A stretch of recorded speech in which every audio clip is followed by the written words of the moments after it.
আমাদের আজকের প্রতিবেদন। তো দর্শক দেখতে পাচ্ছেন আমাদের সামনে এক আপু দাঁড়িয়ে আছে। তো আপুটির জীবনে খুবই কষ্ট। আপুটির নাম হচ্ছে কোহিনুর। আপুটি খুবই পর্দা করে। আপুটির বিয়ে হচ্ছে না, কারণ ঘরে সৎ মা, যার ঘরে সৎ মা থাকে আসলে তার ঘরেতে মেয়েকে বিয়ে হয় না।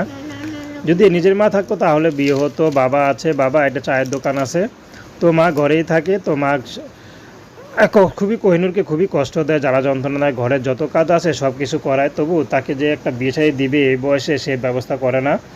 তো পরেও পাড়া প্রতিবেশী অনেকেই বলে, কিন্তু তাদের কথা শুধু হুঁ হুঁ বলে যায়, কিন্তু পরে আর খবর থাকে না। তো এই জন্য কোহিনুর এখন নিজে এসেছে, বুড়ো হোক বিবাহিত হোক এখান থেকে চলে যাবে।